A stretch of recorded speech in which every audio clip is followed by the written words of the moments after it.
Hi, I'm Mistress BaddBitch, and you're watching Orgasm Central TV.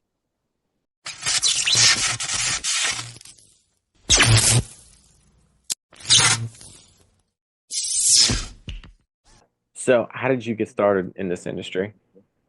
It was kind of by accident. My husband and I wanted to explore some different kinks and fetishes that we had, and everybody that we tried to meet up with locally that was just like, kind of lifestyle playing, like never showed up or it never worked out. So we jumped on Chatterbait, and it just kind of went from there. And it led from camming to it just made sense to do professional sessions. And what do you love most about your work? Getting to do different things every day.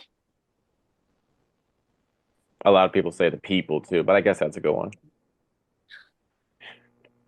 Um, but what was your favorite scene to shoot?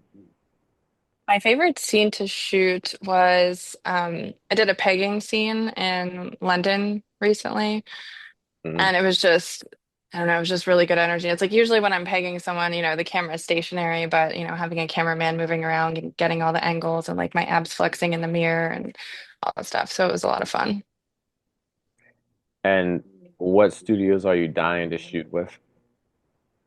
I think Tiara, she's like killing it now and she's filming with everybody and it looks like so much fun. And I've met her a couple times in London and it's just so fun to be around. Her energy is amazing. So I just imagine that energy and like filming day would be really cool. So here's one of those long-winded questions that I don't you may be familiar with or may not. According to the 2022 Free Speech Coalition, 46% of adult workers have been restricted on services like PayPal, Venmo, and Cash App. 36% of adult performers have lost at least one bank account.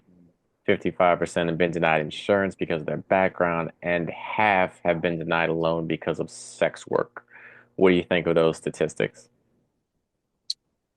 It's probably a little underreported because I'm sure there's much more that, we don't know about. So I feel like it happens a lot more than people actually think, but I think some people will be surprised at that. So, what can people do to help sex workers? And just be advocates and raise awareness. I think a lot of people in society just have this, idea in their head of who sex workers are. And until we can really change the narrative and get them to see the people behind this like false stereotype that they have, then it's never going to change. And what makes you stand out in this industry? Um, I'm like, I don't know, I'm the mistress of mindfuck. I don't know. I mean, I have a master's degree in psychology, and I really use that in my sessions and with people. And I mean, I done trauma work through BDSM, and had people uncover regress trauma like during sessions. So it's been a really cool experience to be able to combine like therapy with BDSM and have it actually be meaningful. And how do you want people to remember you in this industry?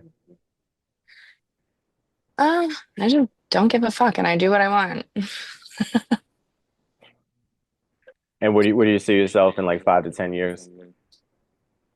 Like I just opened a dungeon, so like I would like to think that maybe I'll be expanding 5 to 10 years, have some more dungeons.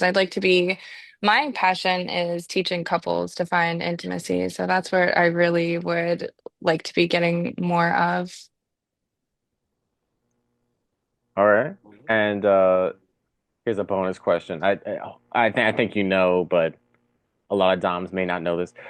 What's the difference between a kink and a fetish?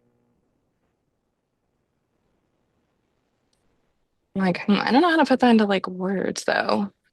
It's like the fetish is just the thing that, anybody can have a feet fetish and not really be like into kink, which is funny when you have like the vanilla foot boys in the dungeon and then they're like completely overwhelmed by like all of the things in here. They're like, oh my God, what do you do with that? Like I put that in someone's ass. Um, so I think that the kink is more like a deeper rooted, like psychological aspect of just the fetish is just like the superficial thing, if that makes sense.